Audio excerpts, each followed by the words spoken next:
Que si hay que dejar una reflexión el día de hoy, hay que esforzarnos menos en señalar al otro y más en vernos a nosotros mismos. Luis, ¿cuál es tu opinión sobre el caso Metástasis? Si lo resumo en una palabra, debe ser podredumbre. Si tuvieras a Fito frente a ti en una conversación, de pronto con unas bielas, ¿de qué hablarías con él? ¿Qué le dirías? Uf.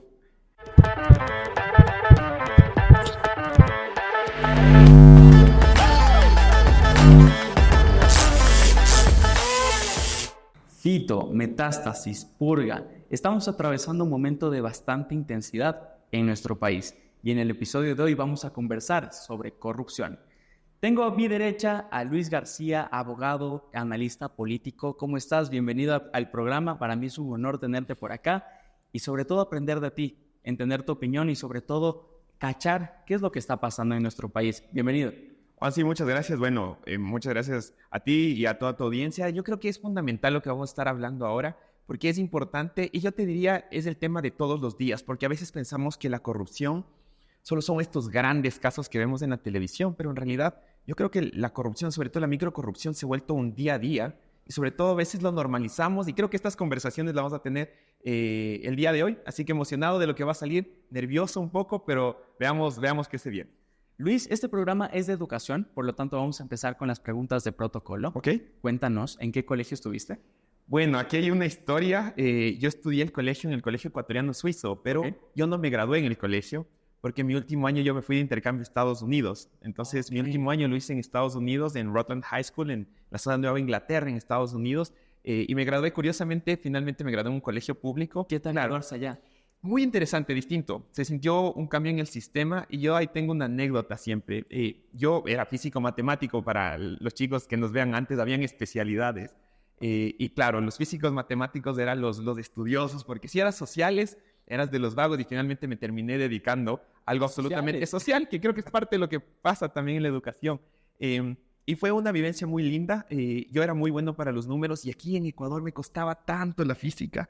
Se me dificultaba un montón y no le entendía. Pese a que era bueno para matemáticas y yo no entendía esta diferencia. Pero cuando fui allá tuve un profesor fantástico que nos hacía aprender en base a experimentos. Entonces, por ejemplo, teníamos que íbamos a aprender el movimiento rectilíneo uniforme y jugábamos con autos de control remoto o el rectilíneo uniforme acelerado y corríamos en la cancha de fútbol americano con unos carteles y una maquinita que medía la velocidad. Entonces, era una cuestión práctica, lindísima, que yo te diría impactó en mi forma de ver la educación y en lo que después apuesto yo, creo, que la educación tiene que apuntar mucho más al desarrollo de destrezas blandas, de capacidades y tal vez en la parte dura, mínima, de conocimientos básicos, pero sobre todo proveer los diferentes tipos de inteligencia. Así que tal vez mi más grande aprendizaje en ese tiempo fue entender que la inteligencia válida no es únicamente la lógica matemática.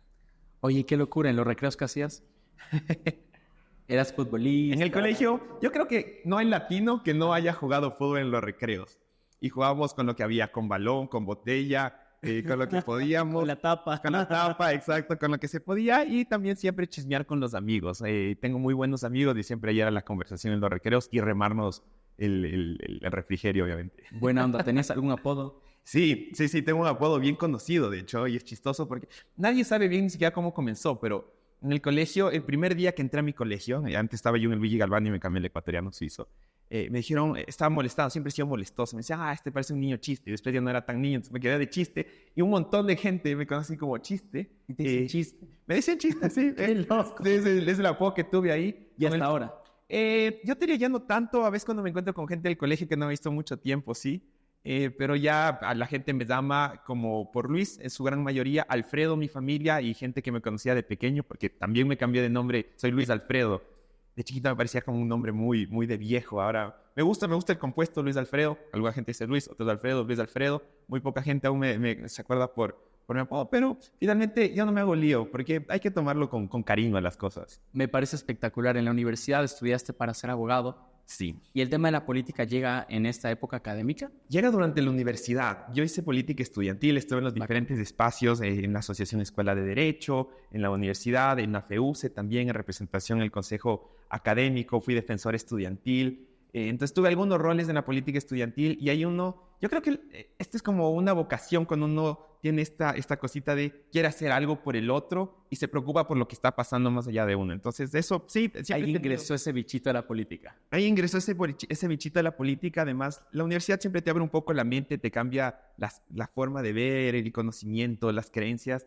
Y yo te voy a decir que yo le tengo mucho cariño a la Universidad Católica. Fue una universidad muy buena. Siento que no está pasando por sus mejores momentos hoy en día, pero siento que ha sido muy buena y sobre todo porque tiene una formación humanista y académicamente muy destacada. Luis, ¿qué signo eres? Yo soy Piscis y Piscis de marzo, que no sé si eso sea bueno o malo, pero siempre que lo digo se escucha de fondo un silencio incómodo. Sí, entonces no estoy seguro. Si alguien sabe que me explique, déjele ahí abajo, así sé si es muy malo o no tan malo. Pero me quiero quedar, estuve por Guatemala la semana pasada por vacaciones, bueno, hace 2 semanas, y me hablaban de los signos mayas. Entonces, me gustó lo que significaba el signo maya, así que si tengo que escoger entre el zodiaco y el signo maya, me quedo con el signo maya. Era ¿Qué eres? Hay 2 cosas ahí. Hay el signo, o sea, que eres, que a mí me tocaba serpiente, que además era para temas de mayas era bien destacado, y tienes generaciones, porque ellos ven que tienes 15 generaciones para reencarnar, y dependiendo el número de reencarnaciones en la que estás, a mí, según esto, estoy en la 10, que significa que tienes una carga importante de tus vidas anteriores, pero aún tienes cosas por evolucionar. Entonces ahí es como tienes este equilibrio. Me gustó mucho, así que si tengo que escoger entre el zodiaco y los mayas, me quedo con los mayas.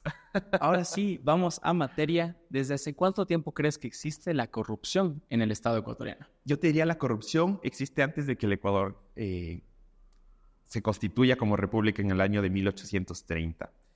Y es algo particular porque es desde cómo comenzamos, ¿no es cierto? Nosotros tenemos una historia desde la concepción primero de los pueblos originarios de acá, desde los quitus, y después llega la alianza con los incas, después llegan los españoles, comienza el proceso de colonización y después también tenemos procesos migratorios árabes y judíos. Y eso es como después se construye la sociedad ecuatoriana con todas las virtudes y pecados de todos quienes nos precedieron.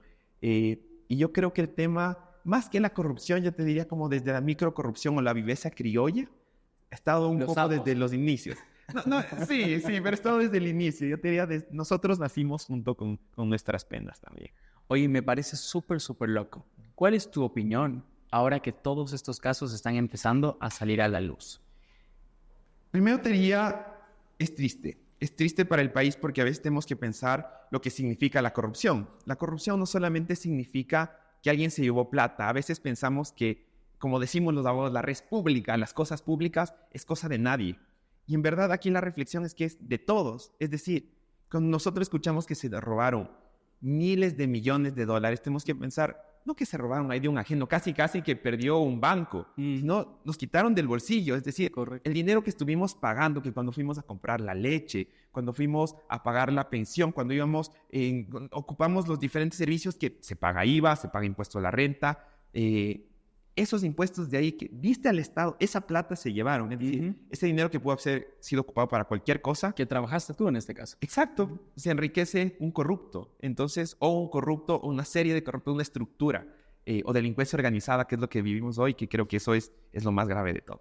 ¿Cuál crees que sea la relación entre la corrupción y ciertos problemas sociales, como la violencia, como la falta de educación, la pobreza o la desigualdad? La relación directa es en donde hay menos escolaridad y donde hay más delincuencia. Correcto. Y la escolaridad en los sectores más, digamos, vulnerables corresponde a la educación pública. Es decir, tú no vas a ver nunca un colegio privado destacado en medio de bastión popular. Hay quien tiene acceso en realidad, las personas, los niños, las niñas, los adolescentes, es de un colegio público. Es decir, el Estado tiene que tener presencia ahí. ¿Y por qué no hay plata para educación? ¿Por qué no hay plata para contratar profesores, para tener mejor infraestructura? En parte por la mala administración, y esto no haciendo alusión al gobierno actual, sino como en la historia de la administración, pero también porque no hay plata, y no hay plata porque la plata se usa mal y se roban. Entonces la corrupción, ¿hay una relación directa? Sí. Hay mala educación, por lo tanto ese niño que no puede acceder a la educación, después no tiene ninguna oportunidad de emplearse también. Correcto. Y también busca otras, o sea, encuentra oportunidades a veces en la delincuencia. Ese niño que no tiene oportunidades, que no tiene educación, a lo mejor después va a ser padre y va a reproducir círculos de violencia al cual se vio de los cuales sometido. viene. Ajá. Correcto. Y jamás se va a romper esa cadena, ¿no? Así es. Y ese niño que no tiene educación hoy en día, que no tiene oportunidades, tiene que elegir entre sobrevivir juntándose a una banda o morir. Que eso pasa en muchos de los... Hoy en día, hoy que estamos... 10-50 probablemente está sucediendo una situación así.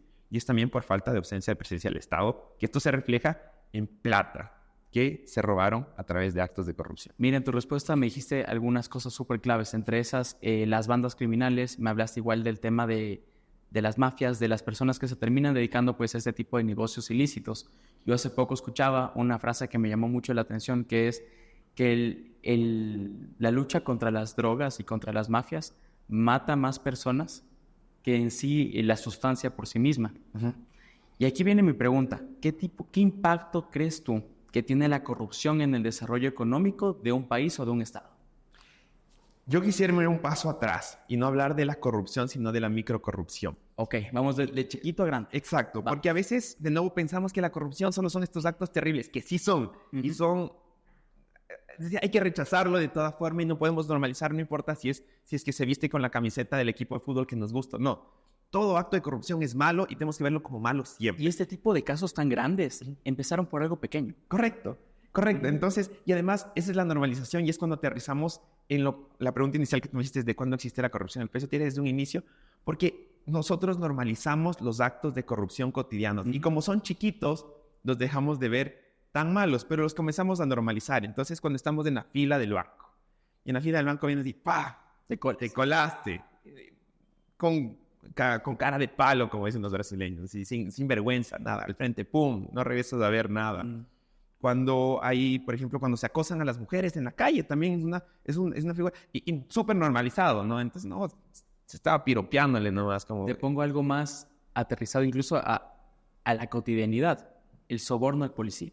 El soborno al policía. Entonces, estás en la calle, te parqueaste mal, o sea, es decir, incurriste en una infracción, y es como, pero arreglemos. O sea, lo más típico, ¿no? Como estás ahí como... Para las colas. Arreglemos para las colitas, pero por ahí, es decir, eso está mal. O a veces los funcionarios públicos que les das una propinita para que salga el proceso. Yo soy abogado y eso en los juzgados se escucha, se ve. Es decir, como, oigan, necesito unas copias certificadas para que salga rapidito para las colas. Y eso está pésimo, eso está mal. Es decir, no tenemos que normalizar estas cosas porque cuando normalizamos estas cosas pequeñas, de repente ya no comenzamos a ver al abusivo, al vivo, como algo negativo, como el tipo que daña el sistema, que abusa, sino acaba de ser como, es el bacán, es el chévere. Es decir, oye, pero aquí algún rato, y esto me preocupa porque en una conversación decíamos como, yo escuchaba, el problema no era que robó, era que se dejó cachar, es decir, fue tonto, porque se estaba enriqueciendo y estaba robando plata de todos, de la gente. Es decir, tenemos que comenzar a pensar un poquito antes porque así también nos obliga a no solo dejar de ver afuera y señalar a la gente, sino también comenzar a vernos a nosotros mismos, en nuestra familia, en nuestros compañeros, y entender que este trabajo también nos corresponde a nosotros. La corrupción no cambia al señalarle al otro. La corrupción cambia cuando comenzamos a vernos a nosotros mismos como conjunto y a comenzar a impactar también en nuestros amigos, nuestros padres. Entonces, cuando me voy a tomar bielas mañana con alguien, cuando me voy de cita con mi novia, con mi Basile, con quien tú quieras, es decir, como, oye, estas cosas están mal, comencemos a construir una mejor sociedad, porque finalmente la sociedad la hacemos los ecuatorianos. Cuando decimos nuestra sociedad es una mierda, significa que nosotros estamos fallando, entonces no eres tú, somos nosotros. Digo, nosotros estoy incluido. Así que creo que es una forma de comenzar a ver también la corrupción. ¿Crees tú que existen mecanismos, ya sea nacionales o internacionales, o ejemplos de éxito para luchar contra la corrupción que nosotros como Ecuador podríamos usar? Yo creo que hay varias cosas que se podrían pensar. Y no sé si... Yo creo que puedes ver varios casos. Puedes ver el caso finlandés, puedes ver el caso en Japón, puedes ver incluso como sociedades como la alemana. Uh-huh. Y yo te diría, ¿cuál fue el caso exitoso? Fue la educación. Y perdón que yo vaya tanto sobre esto, pero yo tengo un... Es donde menos se ve y es donde más hay que apostar, porque claro, como es lento, va despacio. Es decir, yo invierto en educación y yo no voy a ver el resultado de esa educación, sino hasta 20 años después, cuando ese niño pudo acceder después a oportunidades y está siendo un activo importante en el país, construyendo tejido social, respetando al otro, no siendo corrupto, pagando sus impuestos, siendo productivo. Pero yo creo que estos son grandes ejemplos a los que tenemos que ver. Y tenemos que ver en cómo primero no tuvieron miedo a romper el paradigma en sus procesos de educación. Es decir, la educación finlandesa y sueca cambia el paradigma de educación. Ya no es una educación prusiana, que es el sistema que nosotros tenemos muy estandarizada, siempre lo mismo. Si no tienes una inteligencia lógica matemática, eres tonto, sino también vas entendiendo las diferentes destrezas. O, por ejemplo, otro ejemplo fantástico que es la educación dual alemana, que tú en un momento comienzas a trabajar y estudiar. Y quienes han pasado por la universidad me darán la razón. Cuando uno más aprendió fue en las primeras pasantías que uno tuvo o en las primeras trabajos en los que uno se incursionó. El que uno salía de la universidad decía, pero esto no me dieron en la universidad, esto aprendí en el trabajo. Y esa es una realidad también. En la calle, por decirlo así. Correcto. Entonces, esta educación dual de que uno va, mientras va estudiando, también va aprendiendo en el trabajo y después los índices de empleabilidad son muy altos. Entonces yo creo que tal vez si queremos regresar a ver ejemplos que han funcionado bien para la lucha contra la corrupción, que van vinculados a otros temas que justo mencionamos que puede ser seguridad, empleabilidad, desarrollo, van también vinculados con los procesos y de no tenerle miedo a romper los paradigmas y pensar fuera de la caja. Mira, aquí dijiste algo muy importante, la educación. Pero si es que algo nos hemos dado cuenta, por lo menos con los últimos casos de corrupción que han salido a la luz, es que tenemos muchísimos delincuentes de cuello blanco. Y estos delincuentes de cuello blanco fueron a la universidad, incluso hicieron una universidad en el extranjero, y vienen acá y mira, y date cuenta cómo termina siendo su historia, por más educación, por más que vienen de pronto incluso de una buena familia, esos valores se pierden, esa educación se pierde. Y aquí viene mi pregunta, ¿por qué crees tú que este tipo de delincuentes, políticos, gente zapa, termina siendo una marioneta del crimen organizado y de las mafias? Yo creo, y esta es una pregunta para abrirnos aquí una cervecita y hablar sobre esta conversión deontológica casi de, uno dice, el humano es malo porque nace malo, la sociedad lo hace malo, que es este debate filosófico que existió muchísimo tiempo. Pero yo te diría, yo quiero regresar a vernos a nosotros mismos, porque finalmente yo no creo que la persona llegó buena y se hizo mala en el poder. Yo creo que la persona llegó mala. Ya llega dañada. Yo creo que llegan dañados. Porque una persona correcta puede equivocarse en tomar decisiones malas, pero no se vincula a procesos de narcotráfico, no se vincula con las bandas organizadas, no permite la corrupción. ¿Puede existir un gobierno en el Ecuador libre de corrupción al 100%? Yo creo que es muy difícil, pero sí se puede prevenir de que hayan grandes actos de corrupción y los actos de corrupción intermedios o pequeños sean sancionados y sean perseguidos y eso sea un proceso que prevenga más adelante. Entonces, yo creo que las personas llegan mal y eso, de nuevo, yo creo que sí hay que dejar una reflexión el día de hoy. Hay que esforzarnos menos en señalar al otro y más en vernos a nosotros mismos. Entonces, ¿por qué llegaron ahí? Yo diría por dos cosas. Uno, porque las personas correctas no se animan a lanzarse a política.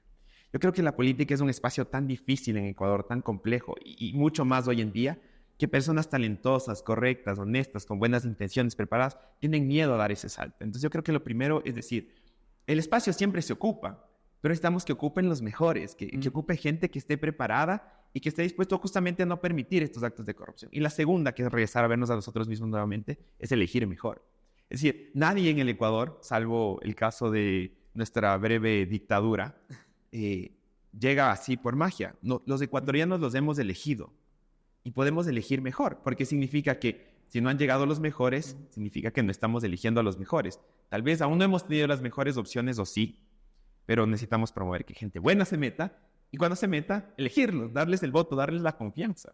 Definitivamente. ¿Cuáles crees tú que son los casos más comunes de corrupción en la política? Ya hemos hablado de esto de hacerse el vivo, ya hemos hablado de esto del más sapo, incluso pudimos conversar de que la sociedad aplaude, en este caso al ladrón, aplaude en este caso al que se está enriqueciendo de forma ilícita. Por lo tanto, oye, ¿cuáles crees que son los casos más comunes de corrupción cuando uno entra en política? Yo te diría, yo creo que, no sé si llamar el tráfico de influencias, pero siempre se está recomendando y poniendo gente en diferentes espacios. A ver, cuando nosotros hablamos del chisme, deberíamos comprender que el chisme era un mecanismo de difusión de información allá mucho tiempo atrás. Tal vez no bajo esta forma, pero nosotros naturalmente nos gusta conversar, enterarnos de qué pasó. Siempre la expresión de me encanta el chisme. Ajá, de saber qué onda con el de acá, con Exacto. el de allá. Entonces creo que es normal a veces el compartir como, oye, fulano es muy talentoso, mengano es muy talentoso, como capaz te puede funcionar. Eso creo que es una cosa. Ahora, el decir de yo venir con la carpeta aquí de Juan Pérez y decir, oye, necesito que tú le contrates a Juan Pérez. Ajá.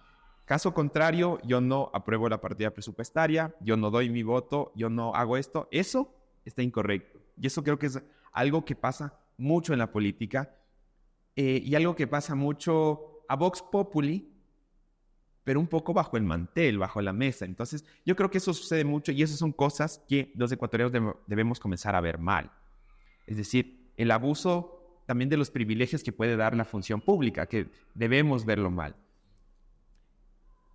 Así que yo creo que si pensamos en los actos más frecuentes son esos, porque además los grandes actos de corrupción no creo que son lo más frecuentes. Es decir, yo sí creo que el ecuatoriano también es bueno. El ecuatoriano es trabajador, es soñador, es resiliente. Somos bien apasionados, ¿no? Exacto. Entonces tampoco hay que pensar que somos una desgracia. Es decir, somos un país que pese a que ha enfrentado un montón de situaciones difíciles, ha logrado salir adelante. Es decir, nosotros seguimos aquí de pie, dando lucha, poniendo el hombro. Cuando pasó el terremoto, yo me acordaba, estaba yo en la universidad, se armaban estas filas inmensas de estudiantes, nos poníamos a lavar las botellas para después envasar agua, que era agua para lavar platos y cosas así, movilizábamos cosas, la gente donaba, es decir, somos un pueblo generoso, somos un pueblo que sí piensa en el otro. Correcto. Y que los grandes actos de corrupción no determinen que somos buenas o malas personas, es decir, el día a día del ecuatoriano. El ecuatoriano es una persona fantástica.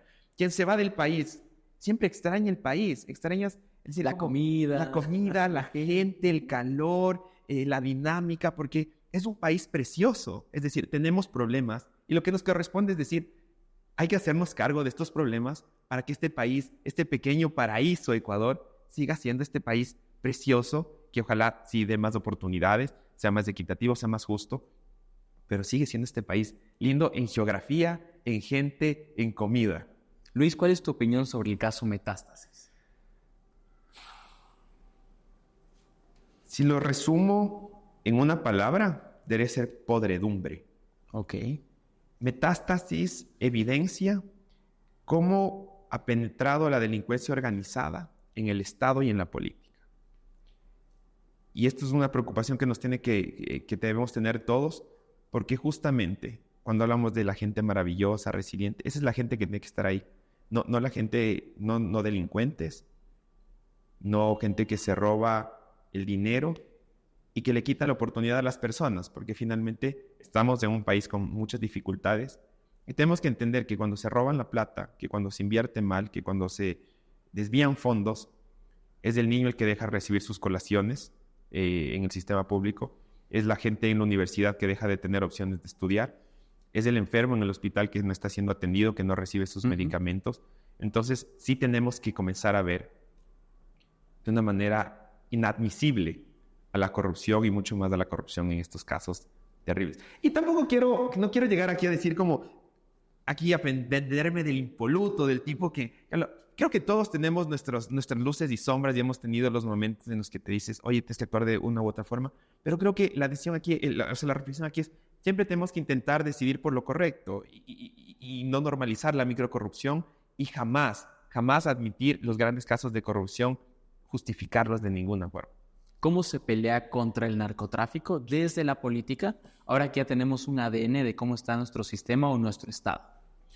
El narcotráfico es una industria y es un negocio como cualquier otra. Es ilícita, obviamente, y mueve miles de millones de dólares en el mundo entero. Yo creo que el primer punto es entender cómo el país, el Ecuador, hay que dejar de ser que sea un buen negocio para el narcotráfico. ¿Por qué es tan atractivo el Ecuador para el narcotráfico? El 80% de nuestras costas son playas. Puedes tener un puerto en cualquier lugar, significa que tienes que controlar la salida de la droga. Pero también tienes que controlar la entrada de la droga, es decir, trabajar en las fronteras. Pero como política pública, ¿cómo creo que tienes que trabajar en el narcotráfico? El narcotráfico llega y opera con relaciones internacionales, es decir, desde los cárteles de México, desde grupos vinculados en Colombia, trabajan acá y ¿de qué aprovechan? De los sectores deprimidos, de la gente que no tiene oportunidades porque ellos son los articuladores locales. Entonces, la política pública que tiene que tener el país para disminuir el narcotráfico es inversión social, es presencia del Estado, significa educación, salud, oportunidades de trabajo. ¿Legalización? Legalización, yo te diría yo pensaría que en el caso puntual de Ecuador, diferenciemos aquí muchas cosas. Cuando hablamos de legalización y hablamos del 100% de todo el espectro de drogas, te diría abiertamente y directamente no. Puedes debatir en ciertas cosas, por ejemplo, en el caso de la marihuana, por ejemplo, yo personalmente nunca he consumido marihuana, ni siquiera he fumado tabaco. Aquí a la edad después de la fiesta me agarró el vape, pero no tengo nada en contra de la gente que lo consume, porque además es una sustancia que se ha demostrado que tiene beneficios médicos y en su gran cantidad lo produce algún hippie en una casa que tiene su casita en su gran cantidad. La marihuana no es el problema. El problema son las drogas sintéticas, la cocaína, que además generan un problema de el H, que generan problemas de salud pública. A esos no los puedes legalizar y sobre todo no los puedes legalizar porque para que esto funcione no tienen que legalizarlos del país donde se genera, sino el país en donde lo consumen. Porque, ¿qué pasa si mañana nosotros legalizamos en el país? Se cierran las oportunidades comerciales del país. Entonces, yo no creo que hoy en día, en este espectro de drogas dañinas, la oportunidad o la opción sea la legalización. ¿Penas más fuertes de pronto? Nunca. Yo creo esto se llama populismo penal. Y es lo que te decía, hay una relación directa. Si el sicario mañana sale a matar a una persona, está en su cabeza si fallo o si me atrapan voy a irme a la cárcel 10 años, 15, voy a irme 50 años. No, eso no es el limitante, no es el móvil. Tal vez en temas de delitos contra la administración pública podría funcionar penas más fuertes, porque ahí tal vez sí te piensas 2 veces. Pero en temas vinculados a narcotráfico, el tiempo que tienes que irte a la cárcel no es no es el disuasivo no que frena, tienes. ¿no? Exacto. Entonces, más bien tenemos que pensar de nuevo en política pública y sobre todo en rehabilitación social, que creo que eso es algo que nunca se habla. Aquí al preso lo vemos como la basura de la sociedad. Y hay que pensar que la persona que está en una cárcel es víctima de un sistema deficiente y cuando entra ahí tiene que rehabilitarse y ojalá construir para que tenga nuevas oportunidades. Hoy en día entras y tienes 2 opciones de sobrevivir en una cárcel: pagar por tu seguridad o unirte a una banda. Significa que en las cárceles se están ahora... Sobre el acopio. para que se sigan juntando a las bandas, porque salvo que tú tengas capacidades de poder financiar tu seguridad adentro pagando, si no te estás uniendo a bandas. Entonces, aquí el chiste se cuenta solo, ¿no? Es un círculo vicioso. Es decir, estamos viendo cómo estamos yendo en círculo y lo que hay que pensar desde todo. Y creo que es lo bonito de este espacio para reflexionar es, tenemos que comenzar a priorizar lo importante. Es decir, el Estado tiene que apostarle a la educación, a la salud, a la política social. Y obviamente aquí hay el paso previo de que necesitamos una sostenibilidad fiscal, que ahí podemos conversar todo lo que quieras, pero es un poco donde yo creo que va a haber una respuesta real. Es decir, si mañana queremos ponerles a los policías balas hasta en los dientes, que los militares actúen, nunca va a haber suficientes recursos para poder parar porque las bandas siguen creciendo, la gente sigue aumentando, los problemas sociales siguen aumentando. No importa cuánto le armes a la policía y a los militares, obviamente necesitan su equipo para poder trabajar, que están poniendo también ellos pellejo al fuego todos los días, pero necesitamos también comenzar a pensar en la prevención, que incluso cuando hablas de la policía tiene una rama de prevención, es importante porque es parte de la seguridad. Hay que invertir más en la prevención y no solamente hablar en los resultados cuando la cosa explota, ¿no es cierto? Es decir, como cuando a mí me gustan los proyectos, es más fácil invertir en la parte primero de la planificación para que después las cosas no exploten y tengas que lidiar con menos cosas que salieron de la nada, que siempre pasa, que las tienes que administrar y solucionar, pero si previenes, siempre es una mejor inversión. Luis, me encantaría que hagamos una lectura hacia el futuro, para 2 personajes. Ok. Y aquí sí te invito a usar la fantasía y la imaginación. Ok. ¿Cuál es tu predicción para la fiscal general? La fiscal general del Estado. Para Diana Salazar. Yo quiero dar una reflexión que yo tuve cuando le escuché allá en una audiencia, que ella no está como fiscal, sino como persona. Ok. Que creo que es lo importante, porque a veces pensamos que las autoridades o las personas son seres, no son humanos, no viven el día a día, es decir, no tienen los mismos problemas del día a día nuestros. y ella se le sentía muy afligida por la situación a la que sus hijas se han tenido que someter por procesos de seguridad, de la vida no normal que tienen ellas. Entonces, yo quiero resaltar primero la valentía de la fiscal, una mujer muy valiosa para el país, que ha puesto su vida por delante, es decir, como ha puesto su vida como protección con el riesgo que implica la situación del país, que creo que ningún funcionario público ni ninguna autoridad nunca debería poner en riesgo su vida por hacer su trabajo. Yo creo que hay posibilidades, hay diferentes posibilidades en su futuro. Yo diría la opción 1 es que ella tenga que salir del país, lamentablemente, y tenga que un poco tal vez vincularse a organismos internacionales o algo para generar su proceso y poder promover este valiente trabajo que ha tenido de depuración en el país. Creo que una segunda, aunque ella no ha mostrado en este momento tanto interés, es dando un salto a la política ecuatoriana. En algún espacio podría ser la Asamblea Nacional, podría ser un ministerio, podría ser la presidencia o la vicepresidencia como candidata. Y la tercera, y sería la que tal vez menos quisiéramos todos, es que simplemente desaparezca del espectro público, un poco para terminar sus funciones, que muy probablemente serán también fuera del país. Es decir, producto de la situación actual, de la inseguridad, si la actual fiscal no tiene una protección del Estado de alguna forma y algún espacio de también tener no solo protección física, que es importantísima, sino también una protección a todo el proceso que valientemente ha llevado adelante desde un punto de vista tal vez de inmovilidades parlamentarias va a ser muy difícil su permanencia en el país. Esa es mi opinión personal, sin dejar de decir que admiro la valentía de la fiscal, entendiendo que no por esto es que soy fan de todos sus actos. Yo creo que ha tenido aciertos, desaciertos, pero algo que para mí es incuestionable es su valentía y su determinación en el cumplimiento de sus funciones. Daniel Noboa, un presidente millennial. Daniel Noboa, muy buena. ¿Predicciones para él? Yo creo que él va a ser reelecto en el 2025 muy probablemente, si las condiciones siguen como siguen. Aunque mira, yo alguna vez escuché esta reflexión que decía, en Ecuador los años son como los años de perro. ¿Y a qué se refiere? Como en un año pueden pasar 7 años y pueden haber muchos cambios. Pero presuponiendo que nada impactante pasa, como acabó de pasar la semana pasada con el tema de México, digamos, que fue una situación para conversar. Yo creo que tiene altas probabilidades de reelegirse. Lo que a mí me preocuparía, y es importante que sea para el año 2025, es que hay un equilibrio legislativo. Es decir, yo creo que en el país no tiene que volver a pasar lo que pasó durante el correísmo, que tuviste una asamblea nacional en la cual no existía oposición por las cantidades, es decir, tenías una mayoría absoluta ya ahí, sino yo creo que tiene que existir. Como ahorita está en El Salvador, por ejemplo. Correcto. No, yo creo que justamente eso no puede pasar, entonces es importante la presencia de un contrapeso, de existir diferentes sectores que puedan representar, que puedan,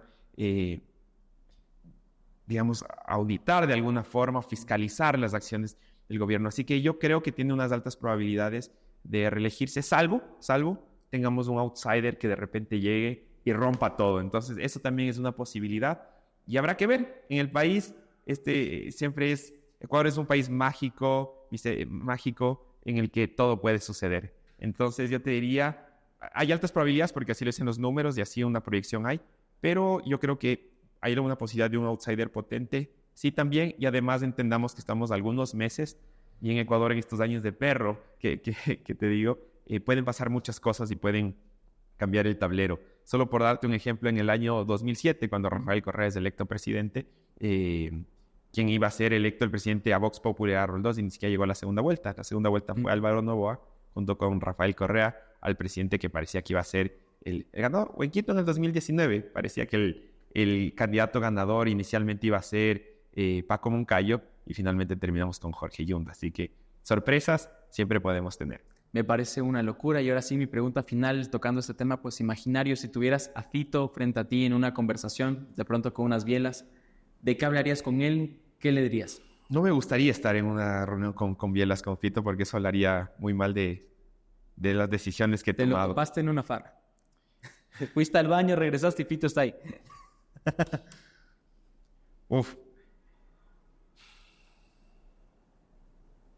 Creo que hay que... Voy a traer una reflexión, tal vez, que no sé si te haga más feliz en la respuesta, pero Si me lo encuentro en una fiesta, en un espacio con unas cervezas, yo creo que la decisión correcta no es sentarte a conversar con él, sino con irte. Y aquí es la famosa reflexión de que con terroristas no se negocia. Y creo que abrir a dialogar con personas en un ámbito privado de esta naturaleza es abrir la puerta, como ha abierto el Estado ecuatoriano, a que entre. Entonces, yo podría imaginarme un diálogo con él una autoridad en temas de investigación, en temas bajo los cuales tiene un propósito de judicialización. Es decir, si te lo encuentras hace rato, llamas a la policía. Sí, me retiraría, obviamente. Me retiraría y creo que podrías llamar a la policía, podrías hacer cualquier cosa, pero yo creo que aquí la reflexión importante es no hay que abrir la puerta, como el Estado ecuatoriano, lamentablemente en diferentes espacios, abrió la puerta, o al menos no la cerró o no puso el pie para que entre.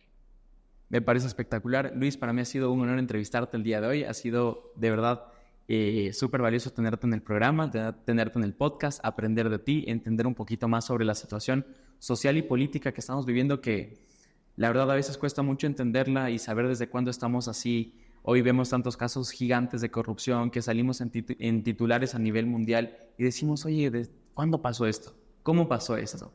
Y me parece súper bonito, súper chévere poder entenderlo más a profundidad contigo.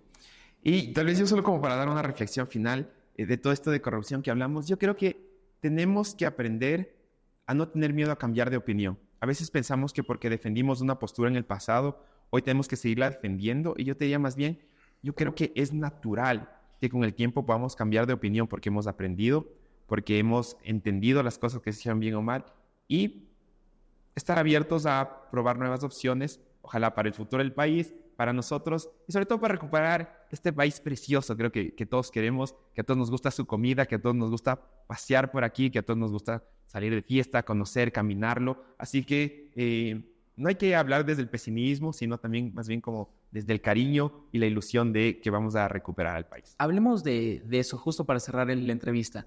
Recuperar el país. Si es que seguimos como estamos, si es que seguimos peleando contra la corrupción, contra el narcotráfico, ¿en cuánto tiempo crees tú que Ecuador pueda ser un estado de paz? Yo creo que vamos a requerir varios años. Y cuando digo vamos a recuperarlo, no quiero que suene esto como mañana estoy presentando mi candidatura a ningún lado, sino es más bien todos los ecuatorianos vamos a recuperarlo, porque esto es una cuestión de entender que ningún presidente solo va a hacer, que ninguna Asamblea Nacional, por fantástica que sea, va a cambiar las cosas, que no hay político superhéroe que llegue a cambiar el país. Esto lo tenemos que hacer todos. ¿En cuántos años? Yo te diría, para pensar en un país en unas condiciones distintas, no deberíamos pensar menos de una década. Y eso creo que es entender a nosotros mismos que si hoy tuve un acto bueno, que si hoy pensé en el otro, no cambia el país. Esto tiene que ser un acto continuo, constante, que los niños que hoy en día, que los jóvenes, los adultos trabajemos en conjunto, y que nos va a tomar un tiempo, que va a ser difícil, que va a costar. Pero mañana, cuando veamos atrás y digamos, lo logramos, va a ser una situación fantástica, reconfortante, y que va a marcar además un hito, porque Ecuador está en una situación difícil, pero un hito mucho más grande va a ser cuando logremos salir de esta situación. ¿Y qué deberíamos pensar cuando salgamos de esa situación? ¿En qué nos deberíamos concentrar? En mantenerlo y en mejorarlo, siempre. Yo creo que mejorar todo el tema social, definitivamente. La inversión, somos un país muy inequitativo, con muchas dificultades, y yo te diría, algo que hay que esforzarse mucho es en hermanarse de nuevo. Estamos rotos como sociedad, es decir, vivimos tanto tiempo en este clivaje de que estás con el pueblo o en contra del pueblo, que tenemos que reconocer que aún teniendo opiniones diferentes, podemos generar acuerdos y podemos trabajar en conjunto. Entonces, no porque tú seas barcelonista y yo liguista, tenemos que odiarnos. Tal vez en el estadio no vamos a estar de acuerdo, como a veces cuando tenemos temas puntuales no vamos a estar de acuerdo, pero saliendo aún podemos tomarnos una cerveza, abrazarnos y seguir siendo amigos y trabajando para un mismo norte. Me parece espectacular. Las reflexiones que hemos llegado hoy es que todo empieza desde casa, todo empieza desde uno mismo. Y esa es la reflexión que yo me llevo de ti el día de hoy, Luis, que la corrupción, la mejor forma de combatirla es desde nosotros, desde nuestros círculos cercanos, y sobre todo evitando esta zapada o esta chispa, ¿cómo le diríamos? Como dirían en Guayaquil, ya pues loco, no seas sapo. Exactamente, o sea, lámpara, bro. Sí.